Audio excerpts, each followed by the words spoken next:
Break کے بعد ایک دفعہ پھر آپ کو خوش آمدید کہتے ہیں. یہاں بات قومی جرگے کے حوالے سے ہونے سے پہلے میں چاہوں گا کہ ذرا فیکٹ ضرور بیان کیے جائیں. دیکھتے ہیں اس کے اندر کیا ان میں کتنی جان ہے کہ جو کمپیریزن ہے قیمتوں کا دونوں صوبوں کے اندر, پنجاب کے اندر اور خیبر پختونخوا کے اندر, اس کے حوالے سے بات ضرور ہونی چاہیے. یہ آپ کو اسکرین پہ بھی نظر آ رہا ہوگا. نجم صاحب آپ کے ساتھ آپ کو بھی معلوم ہے, اب پیاز کے حوالے سے کہا جا رہا ہے کہ یہ پنجاب کے اندر اس کی جو ایوریج پرائس ہے یہ 35 سے 40 روپے ہے, جبکہ خیبر پختونخوا کے اندر 40 سے 50 ہے.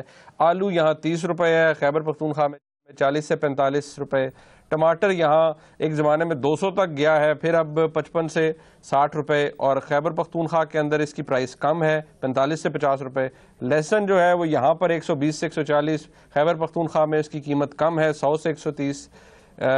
گوبھی کی قیمت یہاں پر 10 سے 15 روپے ہے, خیبر پختونخوا میں 30 سے 35. اسی طرح دال مسور, دال ماش, آٹا, اس کے بارے میں آرگیومنٹ دیا جا رہا ہے کہ بہت سی جو آٹے کی ملیں ہیں وہ خیبر پختونخوا کے اندر ہے, لیکن وہاں آٹا مہنگا ہے. پنجاب میں جو 20 کلو کا بیگ ہے وہ سستا ہے.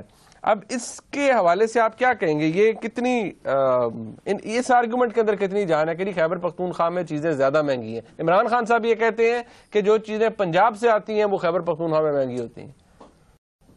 اچھا, تو مجھے یہ بتائیں, آپ تو جب یہ بتا رہے تھے تو آپ نے کچھ چیزیں آپ نے کہا کہ کچھ چیزیں کے پی میں سستی ہیں اور پنجاب میں مہنگی ہیں, کیا میں نے غلط سنا ہے؟ جی ہاں بالکل, نہیں بالکل آپ نے ٹھیک سنا ہے. بالکل کچھ چیزیں ایسی ہیں جو بالکل ایسے ہی ہے. جیسے میں نے آپ کو بتایا لہسن کی قیمت ہے وہ خیبر پختونخوا میں کم ہے, پنجاب میں زیادہ ہے. اسی طرح اور ایک ٹماٹر جو ہے وہ پنجاب میں مہنگا ہے, خیبر پختونخوا میں سستا ہے. اچھا, اب عرض یہ ہے یہاں دو فیکٹرز ہوتے ہیں. ایک تو pure and simple supply demand کا فیکٹر ہوتا ہے, اور فوڈ پرائسز ہر جگہ پہ فلکچویٹ کرتی ہیں کیونکہ یہ روزمرہ کی چیزیں ہیں, دیہاتوں سے شہروں کے اندر چیزیں آتی ہیں, اور سپلائی اور ڈیمانڈ جو ہے نا وہ اپ اینڈ ڈاؤن جاتی ہے بٹوین سرٹن لمٹس.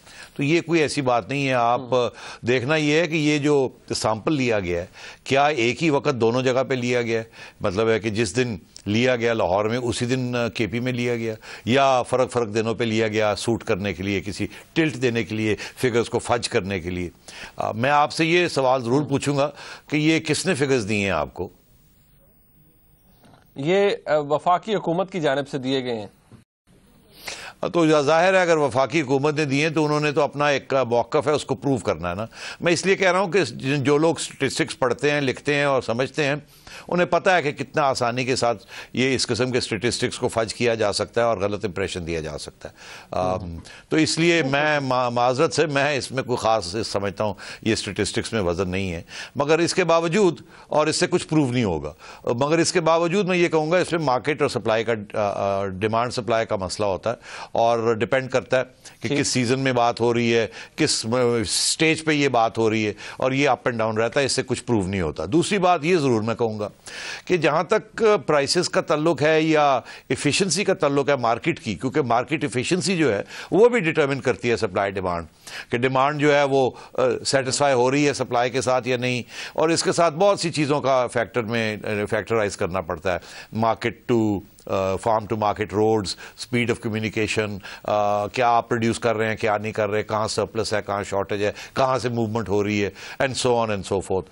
اور وہ شارٹ ٹرم میں ویریشنز رہتی ہیں. اسی لیے آپ نے دیکھا کہ گنڈے انینز جو ہیں وہ کبھی آپ کو فوراً انڈیا سے منگوانے پڑ جاتے ہیں, اور کبھی انڈیا میں شارٹیج ہو جاتی ہے وہاں ایکسپورٹ کرنے پڑ جاتے ہیں. تو یہ چیزیں چلتی رہتی ہیں.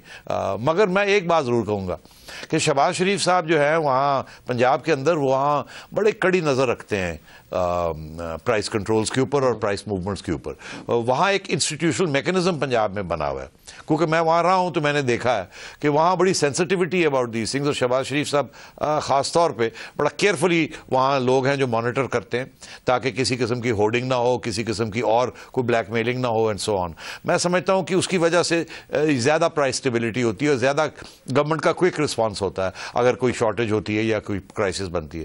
میں سمجھتا ہوں کہ کے پی میں ایسے نہیں ہے, کبھی تھا بھی نہیں اور ابھی بھی نہیں ہے, اور اس کا وہی وجہ ہے کہ کے پی کی government is not as efficient as the Punjab government. یہ سیدھی یہ بھی ایک میٹر آف فیکٹ ہے.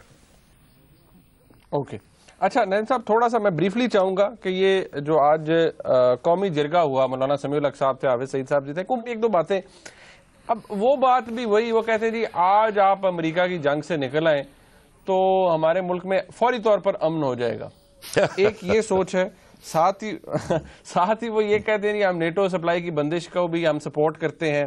وہ کہتے ہیں جی ملٹری آپریشن جو ہو رہا ہے فاٹا کے اندر اس کو فوری طور پر بند کر دیا جائے اور طالبان سے مذاکرات کیے جائیں, اور اگر امریکہ ڈرون حملے نہیں روکتا تو پاک فضائیہ کو حکم دیا جائے کہ ڈرون حملے گرا دیں. یار فضول باتیں ہیں تینوں, مائنڈ نہ کرنا. یہ لوگوں کی حیثیت کیا ہے کہ آپ ان کو اتنا ٹائم دیتے ہیں اور ان کی باتیں سنتے ہیں آپ, اور ان کے بیان جو ہیں ان کو اتنی پبلسٹی ملتی ہے. مطلب ہے ان کا 2 ووٹ ان کو پڑتے نہیں ہیں, اور یہ مطلب ہے 10,000 بندہ اکٹھا کر کے 5,000 بندہ اکٹھا کر کے, اور وہ ہمیشہ اس قسم کی فضول بیان دیتے سے میں یہ کہوں گا کہ ان بیان میں کوئی وزن نہیں ہے کہ جی امریکہ کے ساتھ اپنے جہاز بھیج کے ان کے ڈرونز گرا دیے جائیں. نمبر 1. نمبر 2 یہ کہ طالبان جو ہیں وہ آپ کے بندے مار رہے ہیں, وہ اٹیک کر رہے ہیں, اور جب آپ کاؤنٹر کرتے ہیں تو یہ کہتے ہیں نہیں جی وہ شہید ہیں آپ تو ہے ہی نہیں. مطلب ہے یار اب تم خود سوچو, یہ کوئی آپریشن جو یہ کوئی آپریشن ہو رہا ہے, یہ تو اٹیک ہوئی ہے آرمی کے اوپر, انہوں نے اٹیک کیے تو انہوں نے کاؤنٹر اٹیک کیے, اور یہ اب طالبان کو بچا رہے ہیں اور فوج کو کرٹیسائز کر رہے ہیں. مگر اگر یہ کوئی ذمہ دار باتیں کریں تو ہم ان کو سپورٹ بھی کریں, مگر اس لیے کیونکہ یہ غیر ذمہ دار باتیں کرتے ہیں اسی لیے ان کو ووٹ نہیں پڑتا. اچھا نین صاحب, آخری بات میں اگر یہ اب یہ اس کے ساتھ ایک فورن پالیسی ایشو, وہ کہتے ہیں جی بھارت کے ساتھ تعلقات جو ہیں ان کو, وہ بہتر تعلقات کو آپ کنڈیشنل کر دیں کہ جی مسئلہ کشمیر پہلے حل ہو. اب یہ سوچ آج کے زمانے میں مطلب آج بھی اگر یہ کریں گے تو کیا ہوگا؟ یہ بالکل اسی قسم کی سوچ ہے تاکہ کوئی چیز آگے بڑھ نہ سکے اور یہ دشمنی جو ہے یہ رہے کہ جی کشمیر کا مسئلہ حل کریں تو پھر باقی باتیں ہوں گی. یار یہ تو موقف نواز شریف صاحب نے, پیپلز پارٹی نے, ANP نے, MQM نے, mainstream political parties including PTI, یہ تو انہوں نے بھی یہ موقف چھوڑ دیا ہے کہ جی پہلے کشمیر حل ہوگا اور پھر جا کے کوئی بات ہوگی. یہ تو اب کوئی نہیں کرتا. اس کی وجہ یہ کوئی ریاست جو ہے اپنی علیحدگی کسی علیحدگی تنظیم کو سپورٹ نہیں کر سکتی, اور اس کی وجہ سے یہ ساری جنگیں ہوئی ہیں اس قسم کی غلط سوچ کے ساتھ. اسی لیے جنرل مشرف جو کہ جن کی ٹریننگ یہ ہوئی تھی کہ جی اسی قسم کی بات کرنے کی, ان کو بھی جب وہ حکومت میں گئے تو انہیں احساس ہوا کہ یہ نو گو ہے, یہ نان سٹارٹر ہے. یہ تو یہ تو آج کوئی بھی یہ بات نہیں کر رہا, اور یہ پھر وہی بات پرانی بات لے کے آ گئے ہیں. اسی طرح اسی وجہ سے انڈیا نے یہ کہا ہے نا کہ پہلے جن لوگوں نے ممبئی کیا ان کو ہی ٹرائل کریں تو پھر آگے بات کرتے ہیں.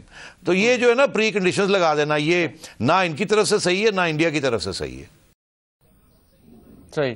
بہت شکریہ رئیس صاحب آپ کا. ناظرین, آپ نے آج پروگرام, ہم نے کوشش کی عام معاملات کے اوپر, خاص طور پہ پاکستان تحریک انصاف کی جو آج ریلی ہے لاہور کے اندر اس کے حوالے سے بات کی جائے, اس کی کتنی اہمیت ہے اور جو سازشی مفروضے ہیں کیا ان میں کوئی جان ہے یا نہیں. نظیم صاحب کے بقول یہ صرف ایک الیکشن کا پروسیس ہے, الیکشنئرنگ کا, لوکل باڈی ہونے والی ہے, الیکشن ہونے والے ہیں, اس لحاظ سے کیا جا رہا ہے, اس کے پیچھے کوئی سازش نہیں ہے. اس پروگرام کا فیڈ بیک ہمیں ضرور دیجیے گا. دیکھنے کا بہت شکریہ. خدا حافظ.